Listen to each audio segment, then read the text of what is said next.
السلام علیکم ورحمۃ اللہ وبرکاتہ۔ اللہم صلی علی سیدنا محمد وعلی آل سیدنا محمد وبارک وسلم بعدد کل شیء معلوم لک۔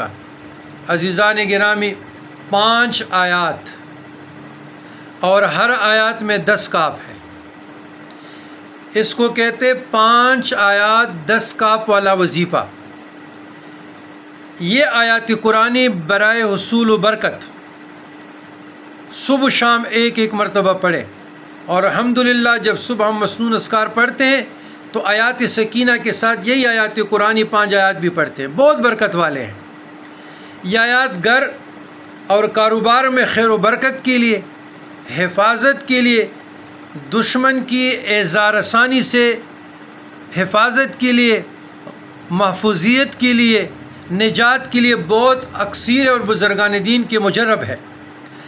خصوصاً قرض ادا کرنے کا جب کوئی ذریعہ نہ ہو، کوئی وسیلہ نہ ہو، تو یہ آپ پڑھ سکتے ہیں۔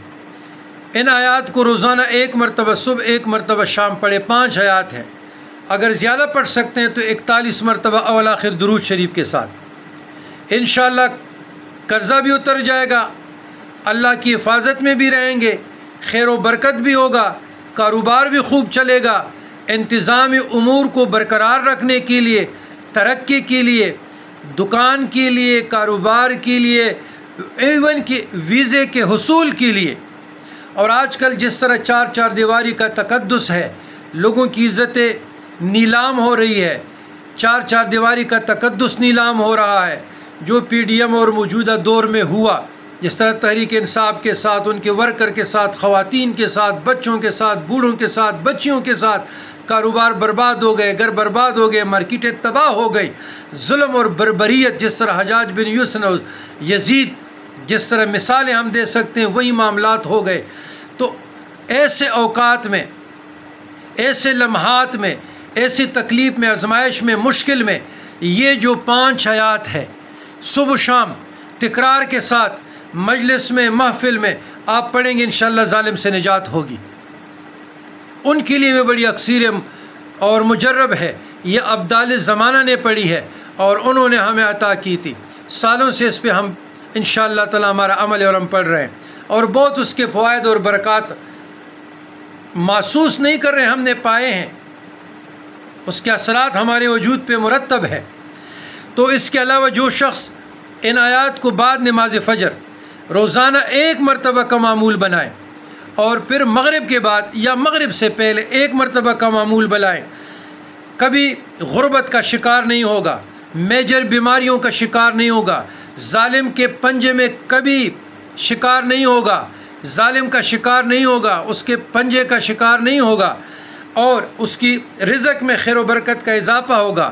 غیب سے اسباب متحرک ہوں گے، من حیث لا یحتسب، جہاں سے گمان بھی نہیں ہوگا۔ اگر کوئی قرض دار مہاجر اللہ ہوا ہے، کسی کے ساتھ فراڈ ہوا ہے، ریکوری نہیں ہوئی، اس کے لیے بھی 41 مرتبہ آپ پڑھ سکتے ہیں۔ اور یہ آیات نماز جمعہ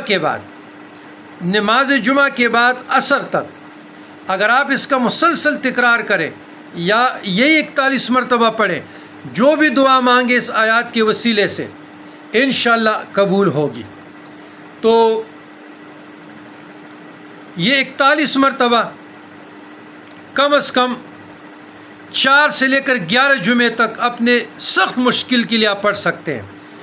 قیدی کو رہائی کے لیے، جیل سے نجات کے لیے، مقدمات میں بری ہونے کے لیے، جس کے ساتھ فراڈ ہوا ہے اس سے نجات کے لیے، FIR میں بری ہونے کے لیے، اگر کوئی افیسر آپ کی بات نہیں سنتا، تفتیش میں گڑبڑ کرتا ہے، اس نے پیسے لیے ہیں، ملزم کو بے گناہ قرار دیتے ہیں، اس کے لیے بھی یہ آپ 41 مرتبہ پڑھیں، انشاءاللہ نظام قدرتی چلے گا، اور ایسا چلے گا کہ قلم لکھنے پہ مجبور ہوگا آپ کے حق میں، اگر آپ حق پہ ہوئے۔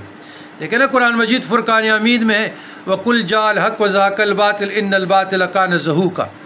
تو اگر حق پہ ہوئے تو یہ ابدالوں کا وظیفہ ہے، انشاءاللہ تعالی اس آیات قرآنی سے آپ کو بہت فائدہ ہوگا اور آپ کے حق میں ہوگا۔ غربت کے لیے تنگ دستی، غربت دور ہوگی۔ اگر کسی کے رشتے میں رکاوٹ ہے یا کوئی بندہ امریکہ میں ہے، فارن میں ہے، وہ یہاں ہے، ٹکٹ نہیں مل رہا، چھٹی نہیں مل رہا، تو یہی آیات آپ رات کی تاریکی میں پڑھیں نا، اتنا پڑھے کہ جتنا آپ کی کان سنیں۔ 2 رکعت صلاۃ حاجت پڑھے۔ صلاۃ حاجت عام نماز ہے، عام نماز ہے، 2 رکعت پڑھے، پھر اللہ کی تعریف کرے، تعریف الحمدللہ، سورۃ فاتحہ 1 مرتبہ پڑھے، اس کے بعد درود شریف پڑھے، اس کے بعد یہ آیات 41 مرتبہ پڑھے، اور ان کے وسیلے سے اللہ کی بارگاہ میں ہاتھ اٹھائے، ہاتھوں کو کشکول بنائے، کشکول پہ لائے، یا اللہ میں ایک گناہگار، میں ایک عاجز آپ کا بندہ ہوں، اس آیات قرآنی کے وسیلے سے، کے برکت سے جو میری مشکل، چاہے قرض کی شکل میں ہو، چاہے مقدمے کی شکل میں ہو، چاہے نکاح کی شکل میں ہو، چاہے ویزا نہ لگنے کی شکل میں ہو، اینی پرابلم، اس کا سلوشن چاہتے ہو، وہ پرابلم، اس مسئلے کا نام لے لو کہ یا اللہ میرے لیے ایک پہاڑ ہے، یا اللہ میرے لیے ناممکنات میں سے ہے، آپ کے لیے ممکن، آپ کے لیے ناممکنات تو ہے نہیں۔ ان اراد شیئا یقول لہ کن فیکون، فسبحان الذی بیدہ ملکوت کل شیء والیہ ترجعون، یا اللہ اس جو میرے لیے یہ تنگ دستی کا پہاڑ ہے اس کو ریزہ ریزہ کر دے، یا اللہ یہ جو میرے لیے نکاح ہے نہیں ہو رہا، یا اللہ اس مشکل کو ریزہ ریزہ کر دے۔ اس طریقے سے آپ دعا کریں، انشاءاللہ قبول ہو جائے گی۔ دیکھیں قبولیت کا شر بخش بننے والا کھول ہے، اللہ خالق کل شیء وعلی کل شیء وکیل، اللہ خالق کل شیء هو الواحد القہار، وہ تو اللہ کی ذات ہے نا جی۔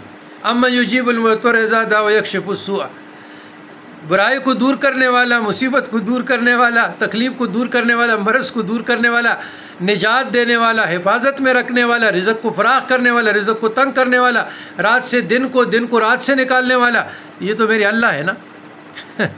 تو اللہ تبارک و تعالیٰ سے اپنے قدرت سے، اس آیات قرآنی کی برکت سے، اس کے وسیلے سے میری جو مشکل میرے لیے پہاڑ بنا ہوا ہے اس کو ریزہ ریزہ کر دے۔ انشاءاللہ غربت بھی دور ہوگی، مقدمے سے بھی رہائی ہوگی، اور نظام آپ کے حق میں چلے گا، اور انشاءاللہ اللہ کے بندے آپ کی مدد بھی کریں گے، فرشتے بھی کریں گے، اللہ بھی کرے گا۔ اگر غربت ہے تو انشاءاللہ تعالیٰ غربت دور ہونے کے اسباب پیدا ہو جائیں گے اور آپ مالا مال ہو جائیں گے۔ تو ہمارے ساتھ تو یہی وظائف ہے، اور وہ بھی قرآنی وظائف ہے، مسنون وظائف ہے۔